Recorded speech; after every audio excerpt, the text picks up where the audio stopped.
وہ کون سی صورتیں ہیں جن میں روزہ توڑنا جائز ہوتا ہے اور ان کی صرف قضا ہے؟ اس کی پہلی صورت جو بیان یہاں کی جاتی ہے وہ یہ ہے کہ بیماری، اگر کوئی شخص بیمار ہے اور اس بات کا مکمل یقین ہے کہ اگر یہ بیمار روزہ رکھے گا تو روزہ رکھنے کی وجہ سے اس کی بیماری بڑھ جائے گی یا دیر سے ٹھیک ہونے کا صحیح اندیشہ بلکہ صحیح یقین ہے، تو ایسی صورت میں اس بیمار کے لیے روزے کا توڑنا جائز ہوگا، روزہ نہ رکھنا جائز ہوگا۔ اور پھر اس صورت میں، اس بیماری کی صورت میں، اس یقین کے صورت میں جو روزے اس کے چھوٹے ہیں ان پر کفارہ نہیں، صرف اور صرف قضا ہے۔ دوسرا یہ کہ مسافر سفر میں ہے، اس نے سفر اختیار کیا، اور جس کو شرعی مسافر کہا جاتا ہے، تو جو شرعی طور پر مسافر ہے اس کے لیے شریعت میں قرآن کی روح سے رخصت ہے۔ رخصت کا مطلب یہ ہوا کہ وہ اتنے دنوں کے روزے نہ رکھے، اس کے لیے جائز ہے جتنے دن وہ مسافر ہے، لیکن پھر اس پر لازم ہے کہ جب اس کا سفر مکمل ہو جائے تو ان چھوٹے ہوئے روزوں کی وہ قضا کرے، اس کے لیے یہ لازم ہے۔ اور جو تیسری بات بیان کی جاتی ہے وہ یہ ہے کہ عورت حمل سے ہے، عورت حمل سے ہے، اگر اس کو یہ ڈر ہے کہ اگر وہ روزہ رکھے گی، پانی نہیں پیے گی، کھانا نہیں کھائے گی، غذا استعمال نہ کرے گی، جس کی وجہ سے اس کے اور بچے کی جان کا صحیح خطرہ ہے، یقین کے ساتھ یہ بات اگر ہے، تو اس عورت کو ایام حمل میں روزہ توڑنا جائز ہے، نہ رکھنا جائز ہے، لیکن بعد میں ان روزوں کی قضا ہے، کفارہ نہیں ہے۔ دودھ پلانے والی ماں ہے، چھوٹا بچہ ہے، شیر خوار بچہ ہے، اسے دودھ پلانا ہے، اگر وہ روزہ رکھتی ہے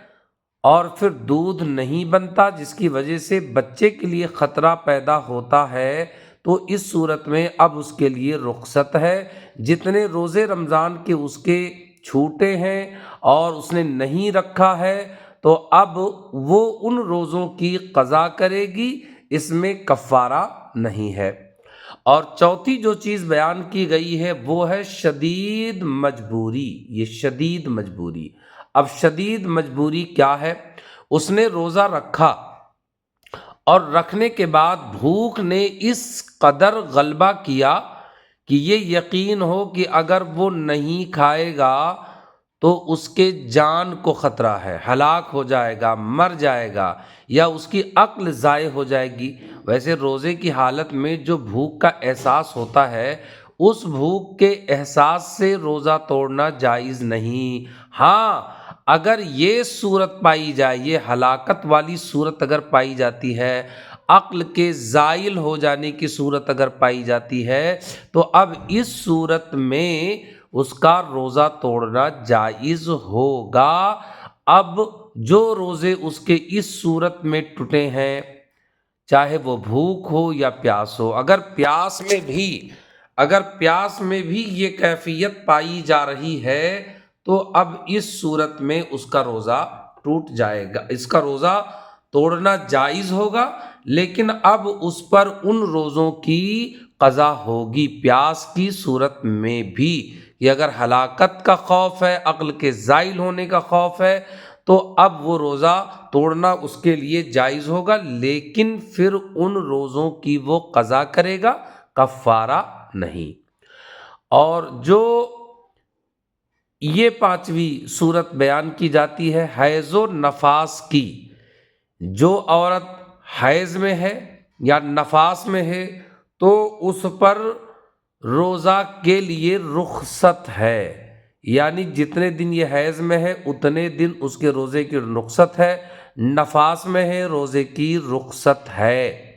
اور یہ حیض و نفاس کی وجہ سے جو روزے ٹوٹے ہیں، جو روزے اس کے چھوٹے ہیں،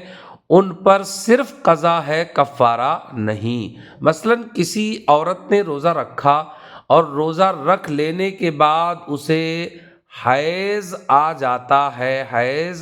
جاتا ہے تو اب جیسے ہی حیض آئے گا اس کا روزہ ٹوٹ جائے گا۔ اب اس صورت میں یہ اس روزے کی قضا کرے گی، کفارہ نہیں۔ اور پھر روزہ ہے اور نفاس کا مسئلہ ہو گیا تو اب یہ ہوگا کہ وہ روزہ توڑ دینا جائز ہے، درست ہے، اب اس کا صرف قضا ہے، کفارہ نہیں۔ آنے والے بیان میں انشاءاللہ تبارک و تعالی کن صورتوں میں قضا اور کفارہ ہوتا ہے اس کا بھی بیان کیا جائے گا۔ اللہ تبارک و تعالی ہمیں عمل کی توفیق و رفیق عطا فرمائے۔